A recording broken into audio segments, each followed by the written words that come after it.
Imagine everything you thought you knew about the person closest to you, shattered in an instant. What if the deepest betrayal wasn't about a hidden affair or stolen riches, but an ancient secret so profound it rewrites history? Prepare for a duke's world to crumble as we unveil the shocking truth that made him cry, "I'm betrayed." The crystal goblet shattered against the marble floor, its fragments scattering like the duke's faith in everything he held sacred.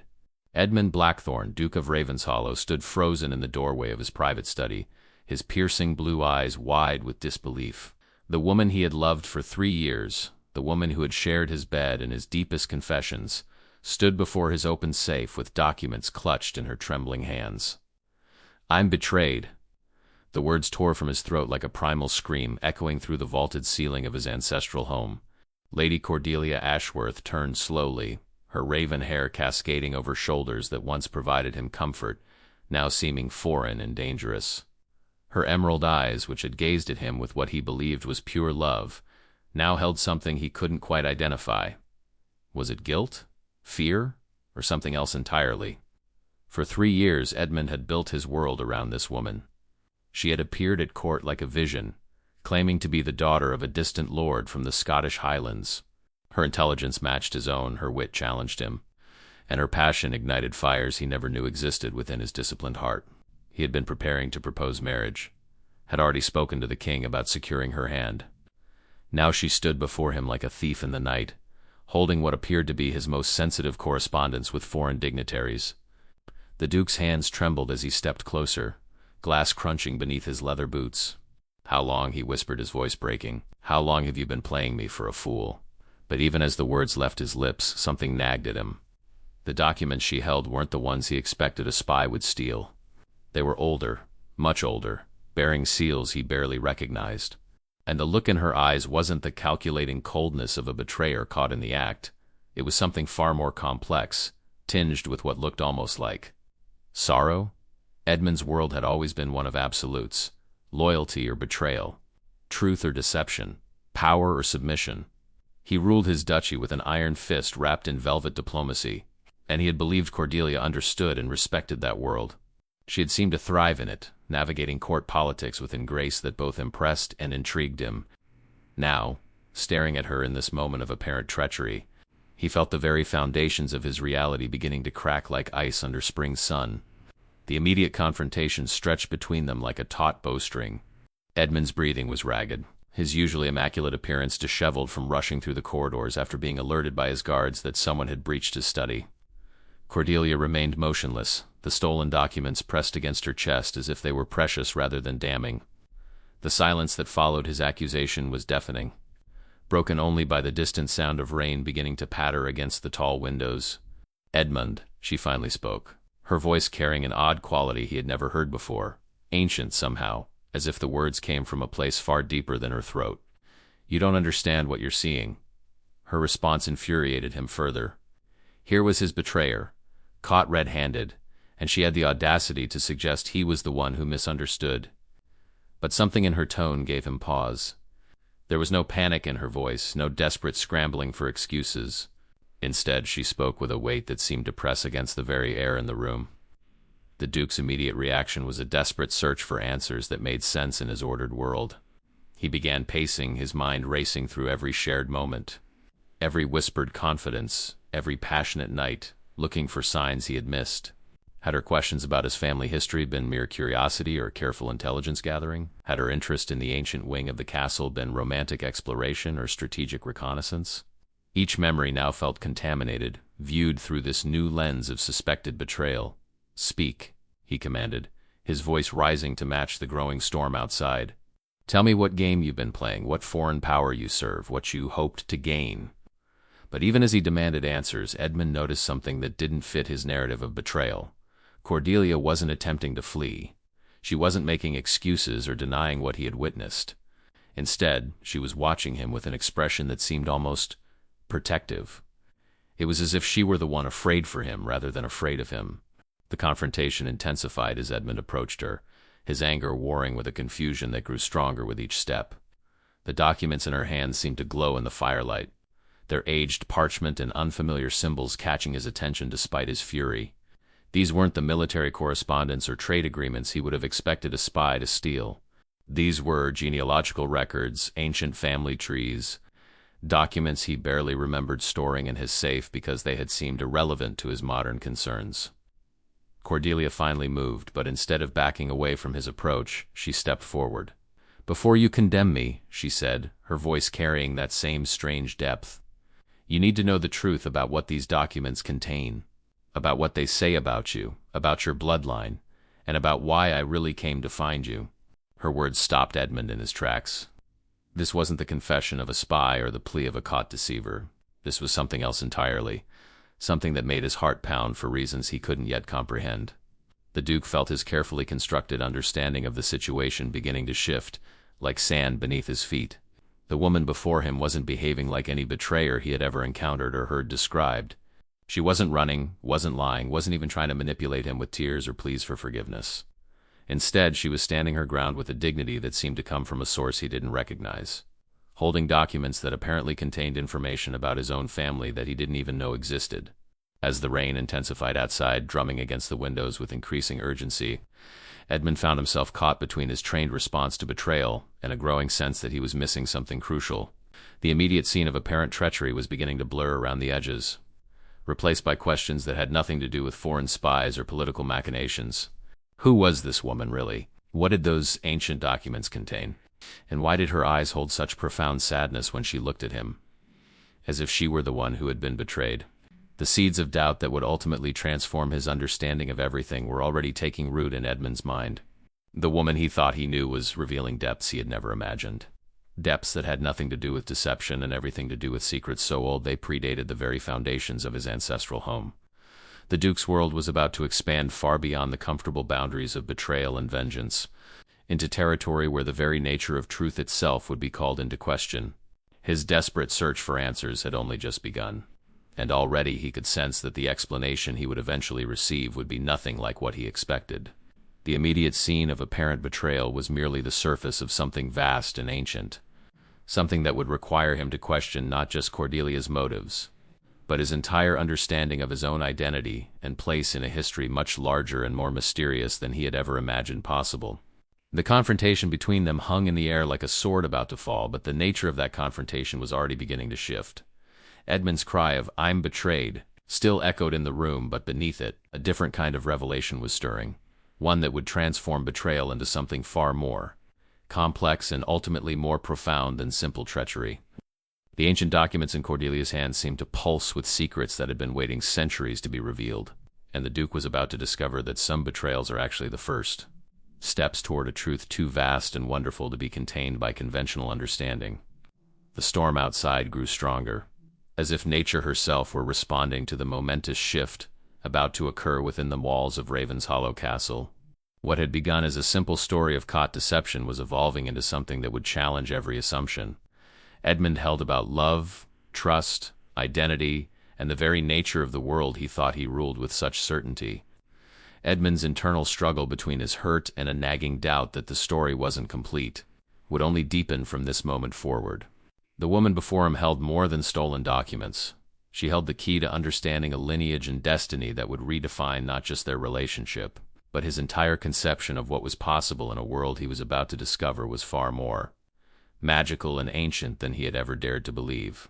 The immediate aftermath of this confrontation would launch them both into a journey of discovery that would take them through forgotten chambers of his castle, through ancient texts and archaeological mysteries, through revelations that would make his current sense of betrayal seem like nothing, more than a child's misunderstanding of adult complexities. The real story was just beginning, and it would prove to be more extraordinary than either of them could have imagined in this moment of shattered crystal and broken trust. As Cordelia took another step forward, the document still pressed against her heart. Edmund felt the first crack in his certainty about what he was witnessing. The woman he loved wasn't behaving like a betrayer at all. She was behaving like someone who had been carrying an enormous burden alone. Someone who had finally been forced to reveal a secret she would have preferred to keep hidden forever. The question wasn't whether she had betrayed him, but whether she had been protecting him from a truth too profound and dangerous for him to understand. The Duke's world was about to be turned completely upside down, but not in the way he expected. The betrayal he thought he was witnessing was actually the beginning of the most important revelation of his life. one that would transform his understanding of everything he thought he knew about love, power, history, and his own destiny. The ancient secret Cordelia carried was about to emerge from the shadows where it had hidden for centuries. And when it did, Edmund would discover that being betrayed was nothing compared to being chosen by forces beyond his comprehension for a purpose that had been set in motion long before his birth. The fragments of the shattered goblet at his feet seemed to catch the firelight like scattered stars, each piece reflecting a different aspect of the truth that was about to unfold. What appeared to be an ending was actually a beginning, and what seemed like the destruction of trust was actually the foundation for a bond more profound than either of them had ever experienced. The ancient secret was stirring, ready to emerge from its long sleep, and with it would come the revelation that would transform Edmund's cry of betrayal into something entirely different, a recognition of destiny itself calling his name. The chase began at dawn. Edmund had spent the sleepless night pacing his chambers, replaying every moment of their confrontation, dissecting every word Cordelia had spoken before she vanished into the storm. Her final words haunted him.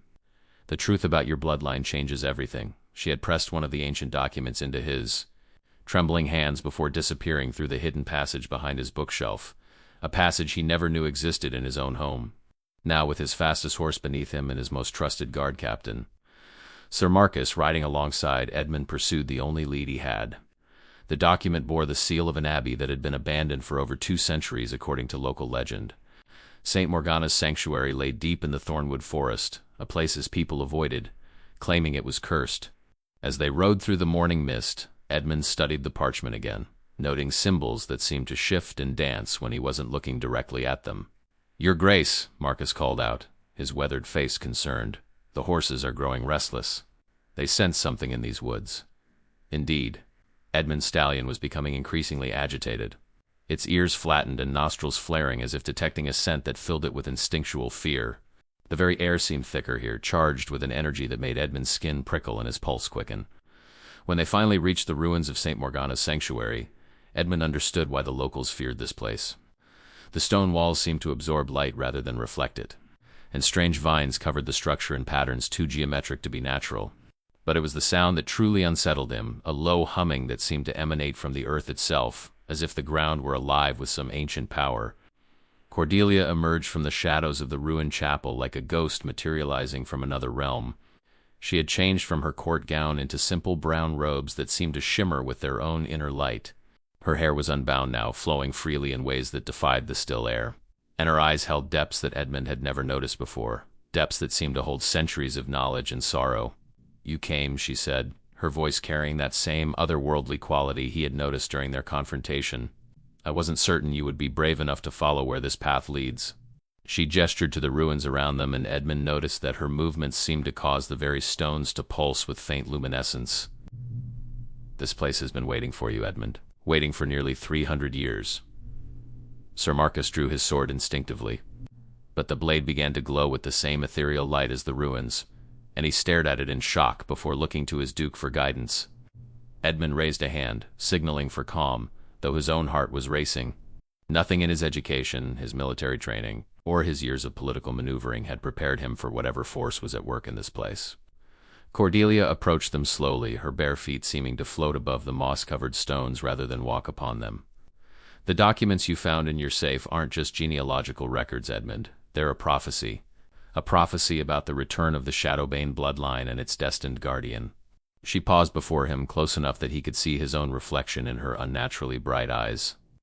"You are the last descendant of a line of warrior kings who once stood as humanity's shield against forces your world has forgotten."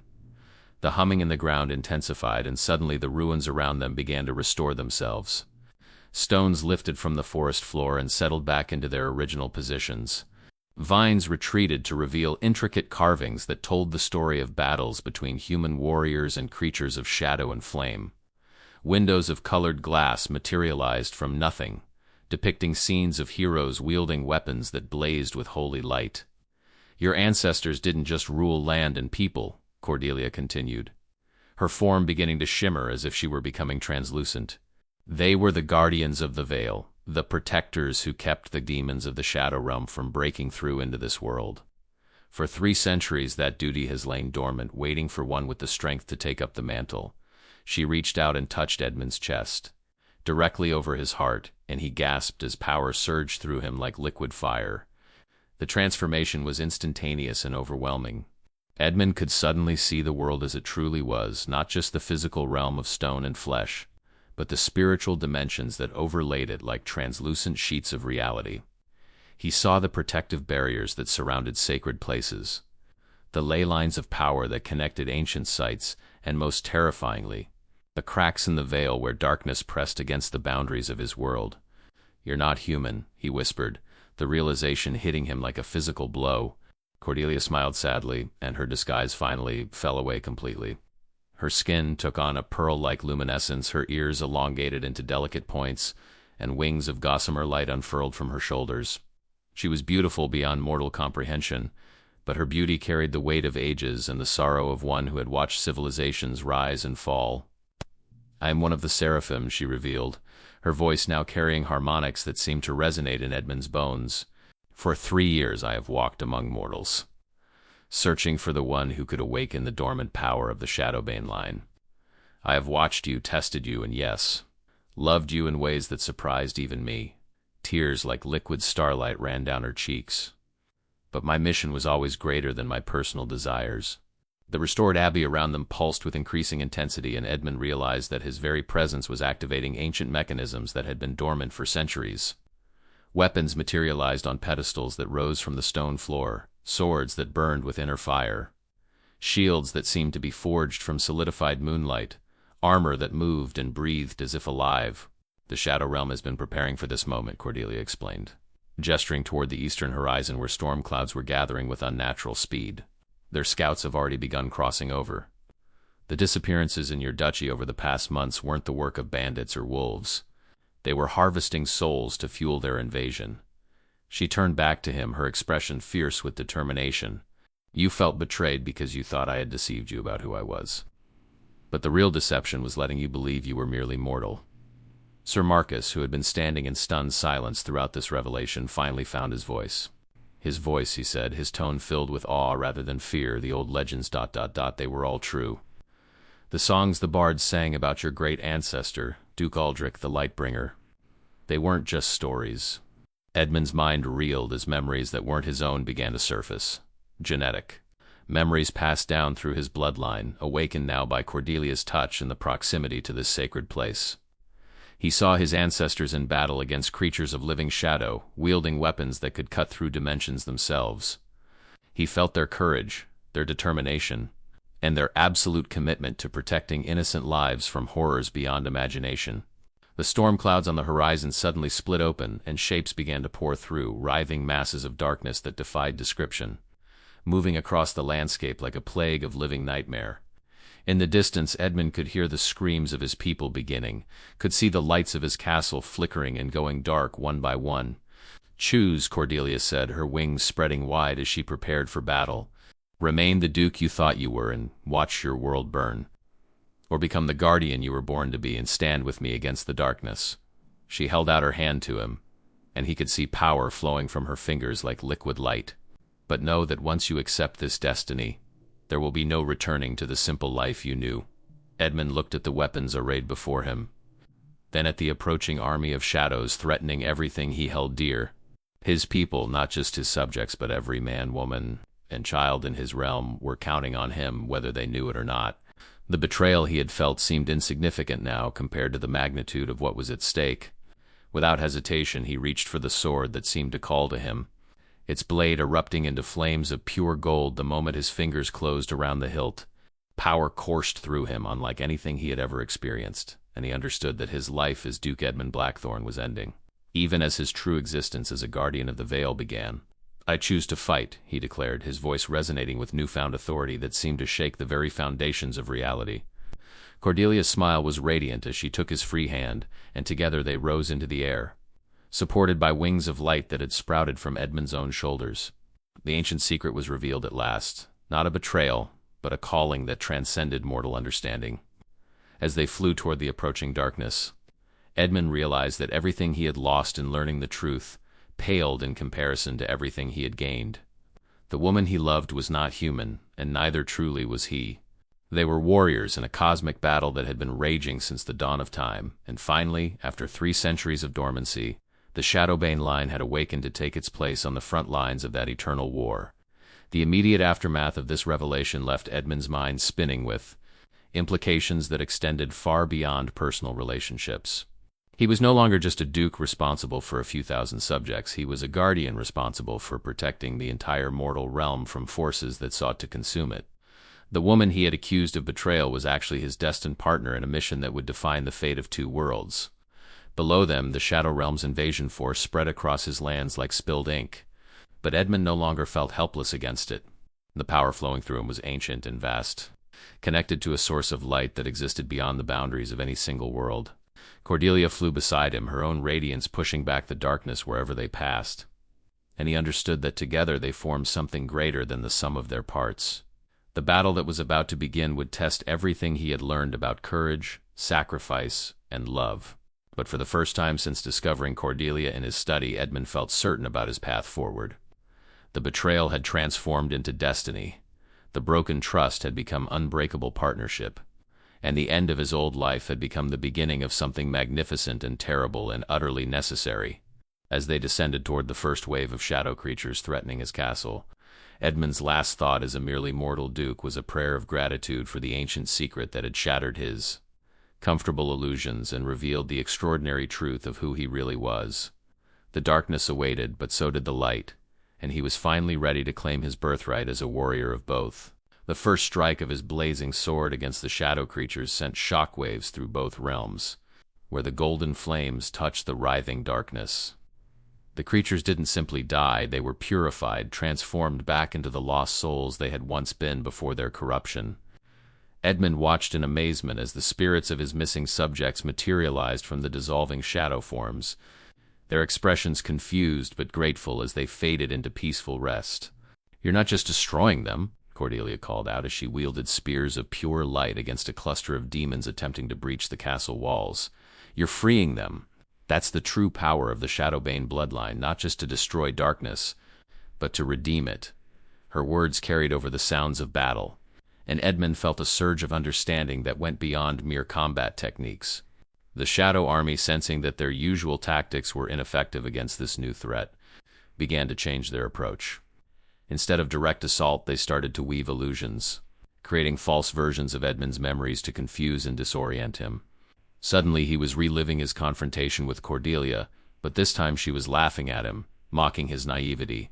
Then he saw himself as a child, crying over his mother's grave while courtiers whispered that he was too weak to rule. "Don't let them into your mind," Cordelia shouted, but her voice seemed to come from very far away. The illusions were becoming more sophisticated, more personal. Edmund saw himself failing his people, saw his castle burning while he stood paralyzed with indecision. He saw Cordelia's true form revealed not as a beautiful seraphim, but as another shadow creature, her declaration of love nothing more than manipulation. But something within Edmund rejected these false visions with a force that surprised even him. The years of leadership, of making difficult decisions under pressure, had built a core of certainty within him that the shadows couldn't touch. "I know who I am," he declared, his voice cutting through the illusions like a blade, "and I know who she is. Your lies have no power here." The moment his certainty solidified, the Shadow Army's illusions shattered like glass. More importantly, other lights began to appear across his duchy, not the artificial glow of torches or lanterns, but the same golden radiance that emanated from his own sword. His people, witnessing the battle between light and darkness, were awakening to their own inner strength. His farmers raised makeshift weapons that blazed with holy fire. Merchants found their scales and measures glowing with truth that no shadow could distort. Even the children in the castle's lower chambers began to sing, their voices creating barriers of sound that the demons couldn't penetrate. The bloodline was never meant to stand alone, Edmund realized, understanding flooding through him as he watched his people join the fight. We're all connected. The Shadowbane power doesn't just flow through noble veins, it awakens in anyone willing to stand against the darkness.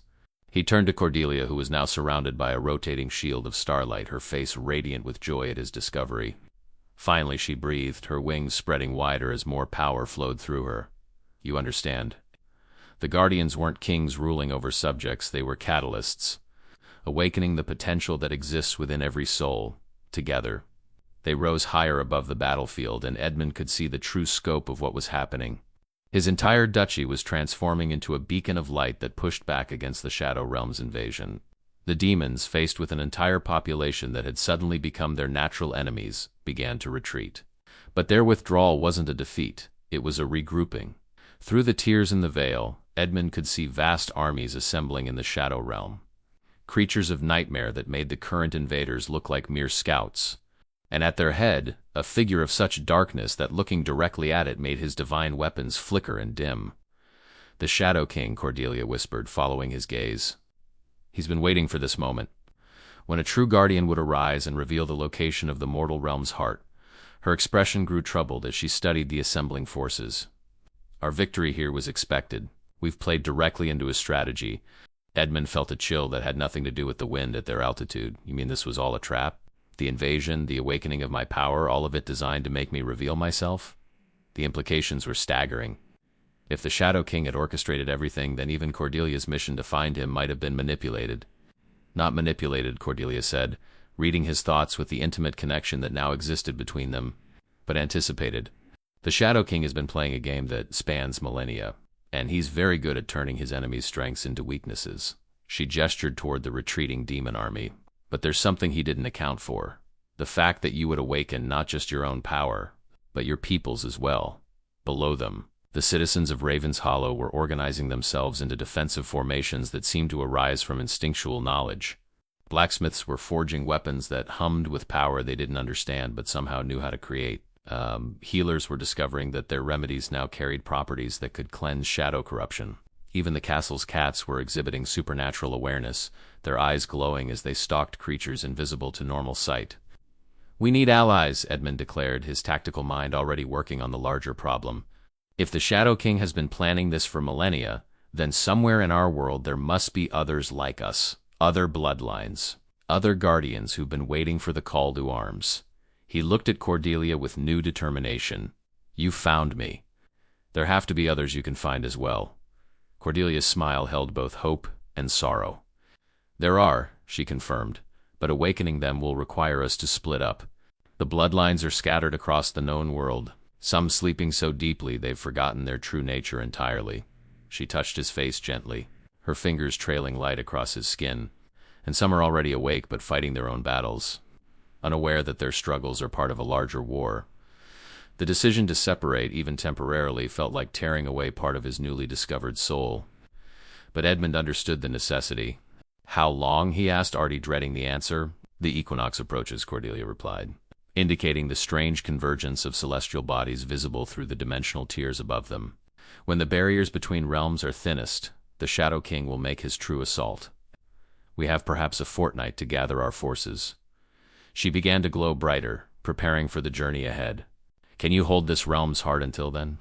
Edmund looked down at his transformed duchy, where his people continued to discover new aspects of their awakened nature.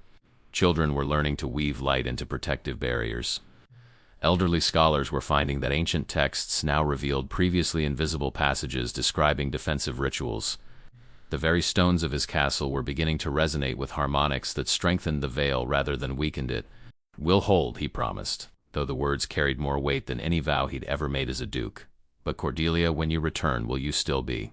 He struggled to find words for his fear that the being he'd fallen in love with might be transformed by the cosmic forces they were now openly engaging with. Her laugh was like silver bells in a summer breeze.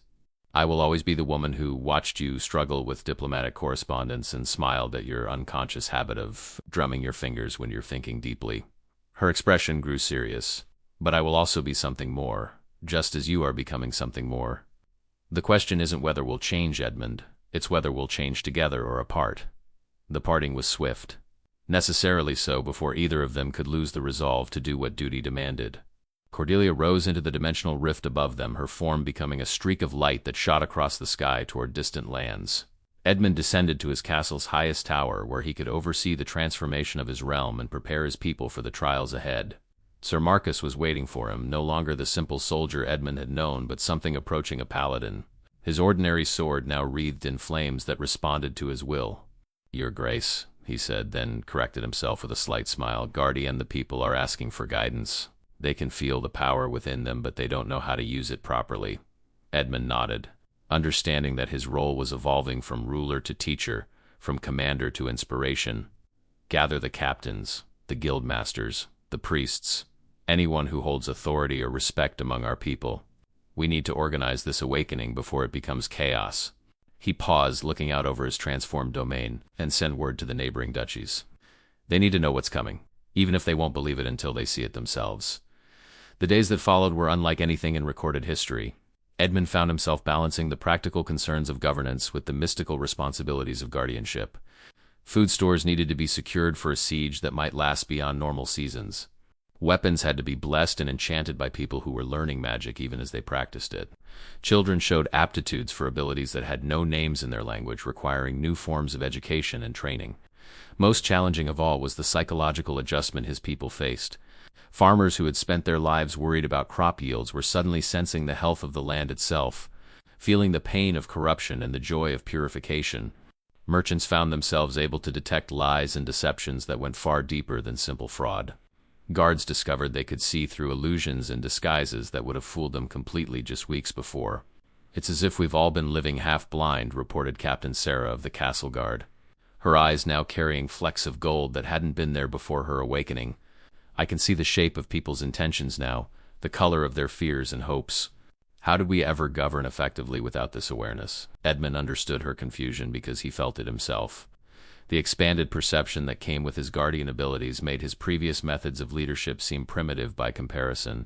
He could sense the needs of his people not through reports and petitions, but through a direct connection that flowed through the awakened bloodline they all apparently shared, however distantly. But with greater awareness came greater responsibility. Every decision now carried implications he could perceive across multiple dimensions. A choice that seemed wise for the immediate crisis might create vulnerabilities that shadow creatures could exploit years in the future. The weight of true leadership, he was learning, extended far beyond the boundaries of mortal concerns. The first test of their new capabilities came sooner than expected. 3 days after Cordelia's departure, scouts reported strange occurrences in the neighboring duchy of Westmark. Livestock was found drained of blood but showing no wounds. Crops were withering in patterns that suggested intentional corruption rather than natural blight. Most disturbing of all, several villages had gone completely silent. Their inhabitants vanished without any signs of struggle or flight. Shadow corruption, Edmund diagnosed immediately, recognizing the patterns from his inherited memories. But subtle, designed to spread slowly and avoid detection until it's too late to stop. He studied the reports with growing concern. Duke Aldrich of Westmark is a good man, but he has no idea what he's facing. His conventional forces will be worse than useless against this kind of infiltration. The decision to intervene meant leaving his own realm partially undefended, but Edmund could see that the corruption in Westmark would eventually spread to his borders anyway. Better to face it while it was still relatively contained. "We ride at dawn," he announced to his transformed guard captains, "and we bring the light with us." The journey to Westmark revealed the true scope of the Shadow King's insidious strategy, where Edmund's duchy now blazed with awakened light. The surrounding lands lay under an oppressive gloom that seemed to drain hope from the very air. Trees stood leafless despite the season, their branches twisted into shapes that hurt to look at directly. Rivers ran sluggish and dark, as if the water itself had been poisoned with despair. Edmund's company of 50 riders created a moving beacon as they traveled, their presence causing the corruption to recoil like a living thing afraid of discovery. Flowers bloomed in their horses' hoofprints, and birds that had been silent began to sing tentatively as the caravan passed. But the effort required to maintain such purification while traveling was exhausting, and Edmund could feel his people's newly awakened powers being stretched to their limits. Guardian Sir Marcus called from his position as advance scout, his voice tight with concern. "You need to see this." Ahead of them lay what should have been a thriving market town, but instead they found something that defied explanation. The buildings stood intact, smoke still rose from chimneys, but every human inhabitant had been replaced by perfect duplicates made of living shadow. The shadow duplicates continued their daily routines with mechanical precision, opening shops, tending gardens, conducting conversations with each other in voices that held no emotion whatsoever. They acknowledged Edmund's presence with polite nods and respectful bows appropriate to his rank, but their eyes were empty voids that reflected no light. "Where are the real people?" whispered Captain Sarah, her hand instinctively moving to her sword hilt. But Edmund could sense that conventional weapons would be useless here. These weren't enemies to be fought, they were victims to be saved, if salvation was even possible. Still here, Edmund realized with growing horror, his expanded perception allowing him to see deeper into the spiritual dimensions. They're trapped inside the shadows, watching helplessly as their duplicates live their lives. He could hear them now, faint screams of terror and rage echoing from within the shadow forms, the real souls imprisoned like flies in amber. The liberation of the town required techniques Edmund was still learning to master. Rather than attacking the shadows directly, he had to carefully separate the trapped souls from their dark prisons, a process that demanded surgical precision with his light-based abilities. Too little power, and the souls remained trapped. Too much, and he risked destroying both shadow and soul together. Working house by house, building by building, Edmund's company spent 3 days freeing the townspeople. Each successful liberation revealed another piece of the Shadow King's plan. The duplicates had been gathering information, trade routes, military strengths, the locations of food stores and weapons caches. They were preparing detailed intelligence for an invasion force that would know exactly how to cripple the region's defenses. It's happening everywhere, isn't it? Duke Aldrich of Westmark was a broken man, his hair gone white in the days since his people had been replaced by shadows. All across the kingdom, maybe all across the world, this corruption is spreading while we remain blind to it. His hands shook as he studied the maps Edmund's people had recovered from the Shadow Duplicate's hidden archives. Edmund nodded grimly. The Shadow King has been playing a longer game than we realized. While we focused on direct invasions and obvious threats, he's been slowly replacing key individuals, gathering intelligence, positioning his forces for a coordinated strike. He pointed to markings on the map that indicated similar corruption sites throughout the region. We're not fighting an invasion, we're fighting an infiltration that's been going on for years. The revelation forced Edmund to completely reconsider his strategy. Returning to Ravenshollow to wait for Cordelia's return was no longer an option. If shadow duplicates had infiltrated other duchies, then the entire kingdom's nobility could be compromised. Worse, there was no way to tell how many of the people he trusted might themselves be shadow replacements. We need to move faster, he decided, studying the intelligence maps with growing urgency. Every day we delay, more people disappear and more duplicates take their places. He turned to his captains. Seeing his own determination reflected in their awakened eyes, we're going to have to split our forces. Small groups can move quickly and purify infiltration sites before the Shadow King realizes we've discovered his strategy. The campaign that followed pushed Edmund and his people far beyond what they had thought possible. Racing from village to village, town to town, they developed new techniques for detecting and eliminating shadow corruption.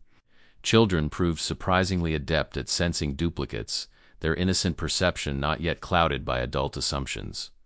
Elderly citizens discovered they could see through temporal distortions, identifying when events had been altered by shadow influence. But each victory came at a cost. The constant use of their awakened abilities was burning through his people's spiritual reserves faster than they could replenish them. Worse, the Shadow King was adapting to their tactics, creating new forms of corruption that were harder to detect and more dangerous to confront. Guardian Captain Sarah reported after returning from a scouting mission to the eastern provinces, "We have a problem. The corruption in Thorndale isn't just replacing people, it's rewriting their memories. The duplicates think they are the real people, complete with genuine emotions and authentic memories." Her expression was haunted as she continued, "How do you save someone who doesn't know they need saving?" The ethical implications were staggering. If shadow duplicates possessed all the memories and personalities of their originals, were they still enemies to be destroyed or victims to be saved? Edmund found himself facing moral questions that had no clear answers. Decisions that would affect not just military strategy but the very nature of identity and consciousness. The breakthrough came from an unexpected source. In the library of a monastery that had somehow remained untouched by corruption, Edmund discovered texts written by his ancestors that described similar situations from previous shadow wars. The key wasn't to destroy the duplicates or forcibly separate them from their stolen memories. It was to awaken the divine spark that existed within every soul, even artificial ones. "Light doesn't destroy shadow," Edmund read aloud from the ancient text, his voice filled with wonder at the implications. Light transforms shadow into itself. Every soul touched by divine power, regardless of its origin, becomes capable of choosing its own path. He looked up at his gathered captains, seeing understanding dawn in their eyes. "We don't need to fight the duplicates. We need to awaken them." The new approach revolutionized their campaign. Instead of treating shadow duplicates as enemies, Edmund's forces began approaching them as potential converts. The process was more complex than simple purification. It required actually teaching artificial beings to recognize and embrace their own capacity for growth beyond their shadow programming. Some duplicates, when awakened to their true nature, chose to fade away peacefully, their purpose fulfilled. Others discovered that their artificial existence could become genuine through conscious choice and divine grace. Most surprising of all, a few duplicates revealed that they had been fighting their shadow programming from within, waiting for someone to offer them a path to freedom. "I remember being created," one of the transformed duplicates explained to Edmund after her awakening. "But I also remember choosing to become more than what I was created to be. The Shadow King gave me form, but you gave me choice." Her eyes now held the same golden flecks that marked all of Edmund's awakened people. And choice, I think, is what makes a soul real. The philosophical implications were profound, but the practical results were even more significant. Every transformed duplicate became a beacon of light in the spiritual realm, creating networks of purification that spread far beyond what Edmund's limited forces could accomplish alone. The Shadow King's infiltration strategy was turning against him, as his own creations chose to serve the light instead. But success came with its own dangers. The Shadow King, realizing that his centuries of careful preparation were being systematically undone, began to abandon subtlety in favor of increasingly desperate measures. Reality storms erupted across the countryside as he tried to tear open permanent gateways to his realm. Time itself became unstable in some regions, with minutes stretching into hours or entire days compressed into heartbeats. "He's losing control of his own power," Edmund observed as they rode through a zone where past and present existed simultaneously. Ghost images of ancient battles flickered in and out of visibility, while echoes of future events cast shadows that moved independently of their sources.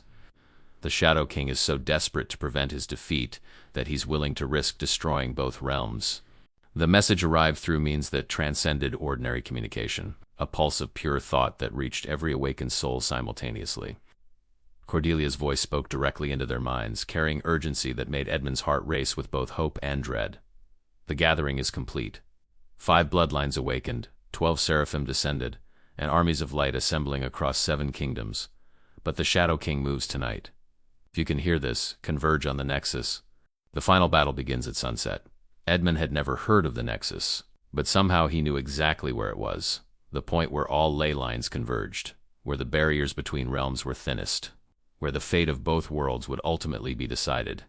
It lay 3 days hard riding to the north, through territory that was almost certainly crawling with the Shadow King's most powerful servants. "This is it," he announced to his assembled forces, now grown to nearly 1,000 souls through the addition of awakened duplicates and refugees from corrupted regions. "Everything we've learned, everything we've become, has been preparing us for what comes next." He looked at each of his captains. These people who had transformed from simple soldiers and citizens into something approaching legends themselves. Sir Marcus stepped forward, his armor now inscribed with runes that blazed with their own inner light. "We ride with you, Guardian. To the Nexus, to whatever awaits us there." His words were echoed by every voice in the assembled army, creating a harmony that seemed to resonate across dimensions. The final journey was unlike any of their previous campaigns. The very landscape seemed to be in flux around them, as if the approaching confrontation was so significant that reality itself was preparing for fundamental change. Mountains shifted position overnight. Rivers flowed uphill toward unknown destinations. The sky displayed colors that had no names and stars that formed constellations depicting stories that hadn't happened yet. Through it all, Edmund felt Cordelia's presence growing stronger, her spiritual light serving as a beacon that guided them through the chaotic terrain. Other lights became visible as they traveled, the armies of awakened bloodlines converging from all directions, each group bringing their own unique abilities and perspectives to the coming battle. But the Shadow King's forces were converging as well. The horizon darkened with shapes that defied description, creatures of pure malevolence that seemed to drain hope from the air merely by existing. The ground beneath their feet began to crack and bleed as dimensional barriers weakened under the pressure of so many supernatural beings gathering in one place. "Whatever happens at the Nexus," Edmund told his people as they made camp on their final night of travel, "remember that we've already won something the Shadow King can never take from us. We've chosen to become more than we were. We've chosen to stand together against the darkness. And we've chosen to believe that light is stronger than shadow, even when we can't see how that could possibly be true." The words proved prophetic in ways none of them could have anticipated. As dawn broke on the day of the final confrontation, they crested a hill and saw the Nexus spread before them, not a battlefield, but a massive amphitheater carved from living crystal, with streams of pure energy flowing between pillars that reached toward infinity. And at the center, waiting for them with a smile that held 3 years of separation and an eternity of love, stood Cordelia. But she was no longer alone. Around Cordelia stood beings of such radiance that looking at them directly required Edmund to shield his eyes. 11 other seraphim had descended to join her, their wings creating a cathedral of light that reached into the heavens. But more magnificent still were the figures standing with them, 4 other guardians whose bloodlines had awakened to their ancient purpose, each surrounded by their own armies of transformed souls. "The Crimson Eagle of Velthorn," Cordelia called out as Edmund approached, gesturing to a woman whose red hair seemed to burn with inner fire and whose sword dripped flames that healed rather than harmed.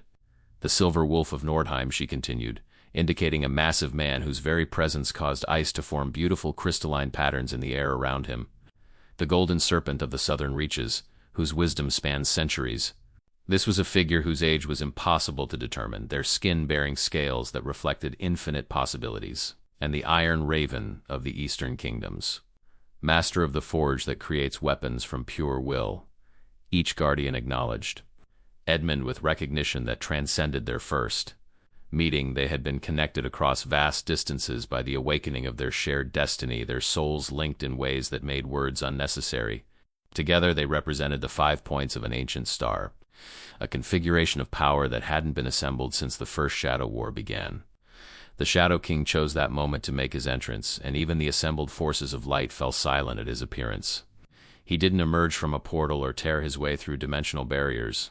Instead, he simply ceased to be absent and began to be present, as if reality itself had been hiding him until this moment. His form was a void in the shape of a man, a darkness so complete that it seemed to draw light into itself and extinguish it. So the Shadow King spoke, his voice carrying the weight of eons and the chill of entropy itself. The children have finally gathered their toys together, his attention fixed on Edmund with an intensity that made the newly awakened guardian feel as though his soul were being dissected. "And the baby bird thinks he can fly with eagles because he learned to spread his wings." The taunt was designed to provoke anger, but Edmund felt only a profound sadness as he looked upon the Shadow King. With his expanded perception, he could see what this being had once been, not a creature of evil, but a guardian like himself, who had fallen to despair when faced with an enemy he couldn't defeat through conventional means. The Shadow King was what Edmund might have become if he had allowed his sense of betrayal to consume him rather than transform him. "You were one of us," Edmund said quietly, the realization rippling through the assembled forces like a shockwave. "You were a guardian who chose darkness because you thought it was the only way to protect what you loved." The Shadow King's form flickered at these words, revealing glimpses of the man he had once been, noble, determined, driven by the same desire to protect innocence that motivated Edmund himself. "Protect?" The Shadow King's laugh was like the sound of stars dying. "I destroyed my own world trying to protect it. I became the very thing I fought against, and discovered that sometimes the monster is the only one strong enough to guard the gate." His form solidified again, but cracks of light now showed through the darkness. "You think your little awakening changes anything? You think your pretty lights can stand against forces that have consumed entire galaxies?" But Edmund could see the truth that the Shadow King was trying to hide even from himself. The great enemy that had driven him to such desperate measures no longer existed, had been destroyed millennia ago by the very corruption he had embraced to fight it. The Shadow King had continued his war long past any purpose, trapped in a cycle of darkness that he couldn't break because he had forgotten there had ever been light. "The war is over," Edmund said, stepping forward despite the waves of malevolent power that pressed against him like a physical force. "The enemy you were fighting is gone. You won, but you've been so lost in the darkness that you couldn't see your own victory." He extended his hand toward the Shadow King, light flowing from his fingers. "You don't have to carry this burden anymore." The moment stretched into eternity as the Shadow King stared at Edmund's outstretched hand. For an instant, the assembled armies on both sides held their breath, as the fate of 2 worlds balanced on the edge of a single choice. Then, with a sound like reality itself sighing in relief, the Shadow King reached out and grasped Edmund's hand. The explosion of light that followed wasn't violent, it was transformative. The Shadow King's millennia of accumulated darkness didn't simply vanish, but was transmuted into something else entirely. His armies of shadow creatures began to remember what they had been before their corruption, their forms shifting from nightmare to dream. The very fabric of the Shadow Realm began to heal, its poisoned landscape blooming into gardens that reflected what it had been before. Despair had twisted it into a wasteland. "I remember now," the Shadow King whispered, his form now showing the man he had always been beneath the corruption, a guardian like Edmund, driven by love and duty to impossible extremes. I remember why I began this fight, and I remember the light I was trying to protect. Tears of pure starlight ran down his cheeks as he looked around at the transformed battlefield. How do I possibly atone for what I became? By helping us build something better, Cordelia said, her voice carrying the wisdom of ages and the warmth of infinite compassion. By taking all the knowledge you gained in darkness and using it to strengthen the light. She gestured to the assembled guardians and their armies. The barriers between realms are breaking down not because of invasion, but because it's time for all worlds to be connected by choice rather than separated by fear. The transformation that followed surpassed anything Edmund could have imagined when he first cried, "I'm betrayed," in his study 3 eternities and 3 weeks ago. The Nexus became not a battlefield, but a meeting ground where beings from multiple realms could gather in peace. The Shadow Realm merged gradually with the mortal world, but as a place of healing rather than corruption. The awakened souls who had fought in the final battle became bridges between worlds, helping others navigate the expanding reality that now encompassed infinite possibilities. Edmund found himself changed beyond recognition, yet somehow more himself than he had ever been. His role as Duke of Ravenshollow expanded to include responsibilities across multiple dimensions, but he no longer felt the weight as burden. With Cordelia beside him and the other Guardians as his partners in an eternal mission, he understood that true leadership meant not ruling over others, but helping them discover their own potential for growth and transformation. The ancient secret that had shattered his comfortable illusions had ultimately revealed the most profound truth of all, that betrayal and redemption, darkness and light, love and duty were not opposites but different aspects of the same cosmic dance. Quote, what he had experienced as the end of everything he knew had actually been the beginning of everything he was meant to become. Years later, when bards sang of the Shadow War and the Great Awakening that followed, they would struggle to capture the true magnitude of what had occurred. How could mere words describe the moment when reality itself chose love over fear, when an ancient enemy became the greatest ally, when the cry of "I'm betrayed" transformed into a recognition of destiny so profound it rewrote the rules of existence itself? But Edmund knew that the real story wasn't in the cosmic battles or the transformation of worlds. It was in the moment when a man faced with apparent betrayal chose to look deeper, to question his assumptions, to remain open to truths that challenged everything he thought he knew about love, duty, and the nature of reality itself. The betrayal he had perceived in his study had been real, but it had been a betrayal of his limitations rather than his trust. Cordelia had indeed been hiding her true nature, but only until he was ready to discover his own. The ancient secret had been kept not to deceive him, but to protect him until the moment when revealing it would awaken rather than destroy. Standing now in a realm where multiple worlds touched and countless possibilities flowered, Edmund understood that some betrayals are actually invitations to become more than we ever dreamed possible. The shattering of his old world had been necessary to make room for the magnificent reality that had taken its place. He reached for Cordelia's hand, their fingers intertwining with a connection that spanned dimensions and transcended the boundaries between mortal and divine. Together they looked out over a cosmos transformed by the choice to embrace mystery rather than fear it, to seek understanding rather than revenge, to believe that love was powerful enough to redeem even the darkest shadows. The ancient secret was no longer secret, and the betrayal that had started it all was revealed to have been the greatest gift of all, the gift of awakening to a destiny more wonderful and terrifying and necessary than any comfortable illusion could ever have been.